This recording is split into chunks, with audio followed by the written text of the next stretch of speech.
Porque durante muito tempo na minha vida, eu dei mais valor a pedaços de ouro do que a Deus. E eu servi mais a criatura do que ao Criador. Pedro Valdo tinha a grande ambição de obter uma tradução da Bíblia no seu próprio idioma, no francês. Você sabe que naquela época não era todo mundo que tinha acesso à Bíblia. E ele contratou, era um homem rico, contratou 2 eruditos que sabiam o grego e o hebraico, e ele conseguiu uma tradução da Bíblia para o francês por volta do ano 1180. Os valdenses estão entre os primeiros povos da Europa a obterem uma tradução da Bíblia no seu próprio idioma. Tudo que Pedro Valdo queria era pregar a Bíblia. Agora que ele tinha a Bíblia nas mãos, ele queria pregar a palavra de Deus. Mas eu pergunto a vocês, naquela época, pessoas leigas podiam pregar a Bíblia? Não. A igreja romana não dava autorização para que as pessoas comuns pregassem a Bíblia. O clero tinha como uma atribuição distinta deles pregar a Bíblia. Pedro Valdo foi ao terceiro concílio de Latrã, no ano 1179, pedir autorização ao Papa para poder pregar. Ele foi recomendado pela vida simples que tinha, mas foi proibido de pregar. Mas quanto mais Valdo e os valdenses liam a Bíblia, mais convencidos ficavam de que eles tinham que pregar. Pedro Valdo dizia assim: olha, no mesmo texto que Jesus disse que a gente não tinha que levar alforje nem uma segunda túnica, ele ordenou a pregar. Ou seja, ele não tinha que ser ordenado somente a viver uma vida simples, ele também tinha que pregar, porque a Bíblia dizia que ele tinha que pregar. E foi assim que Pedro Valdo estabeleceu o colégio de Barba, lá no alto do Piemonte, um desfiladeiro isolado no norte da Itália, no sul da França.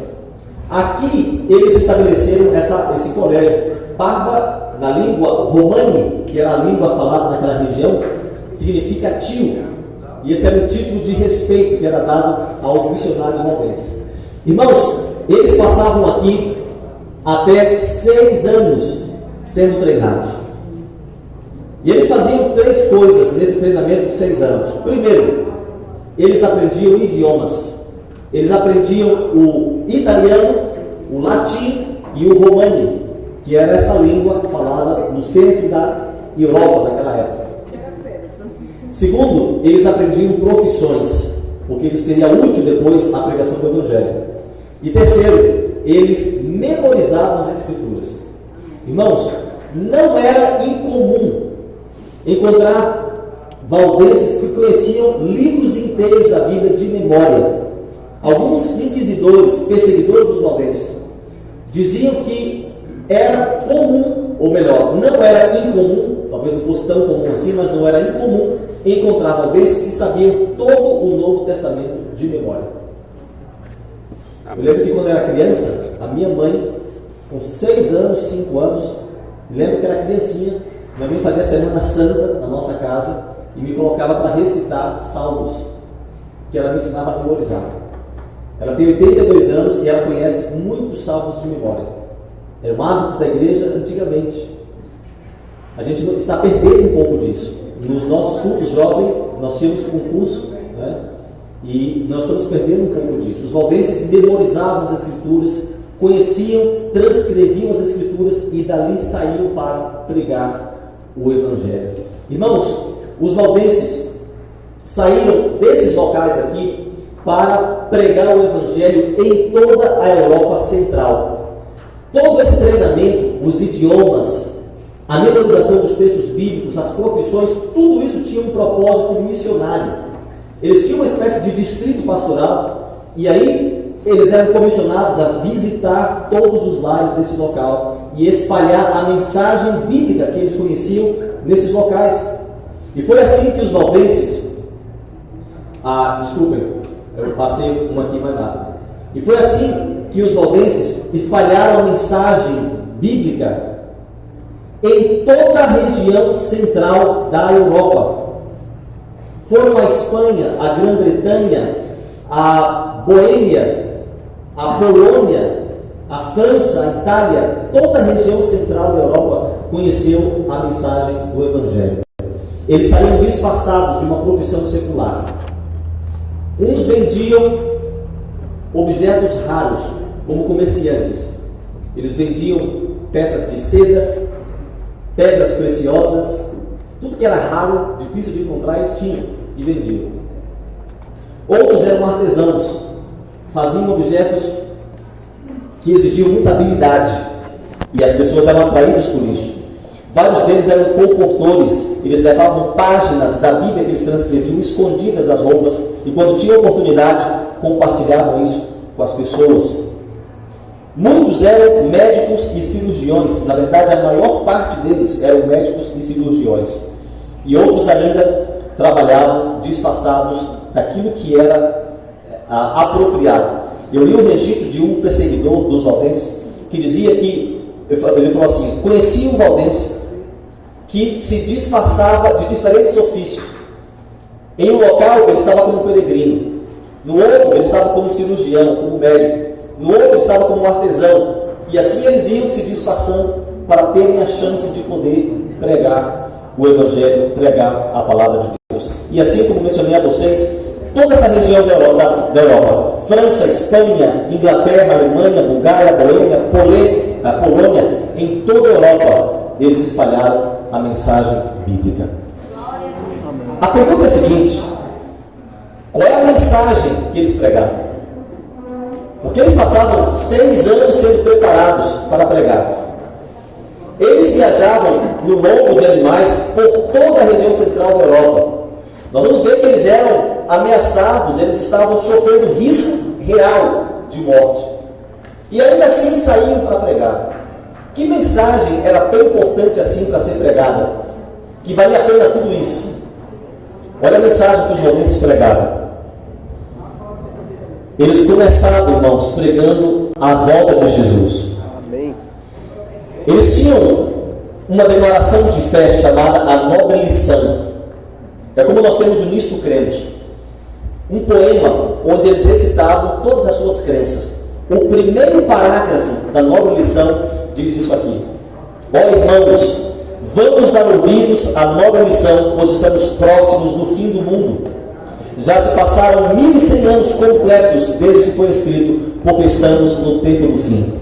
Lá no ano 1100, irmãos, os valdenses acreditavam que Jesus iria voltar a qualquer momento. Eles tinham urgência na pregação porque acreditavam que a volta de Jesus era iminente. Nós não vamos falar sobre isso hoje, mas um outro movimento missionário, o movimento celta, lá no ano 432, liderado por um homem chamado Patrick, tinha a mesma crença.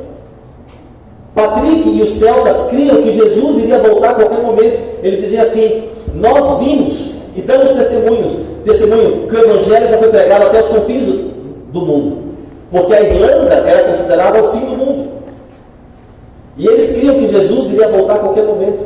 Ao longo da história, o povo de Deus sempre acreditou que Jesus iria voltar de maneira iminente, que a qualquer momento Jesus poderia voltar. E quando nós cantamos hoje de manhã, talvez seja um dia ou 2 depois de amanhã, vocês não estão cantando isso, essa esperança não está só em nós aqui.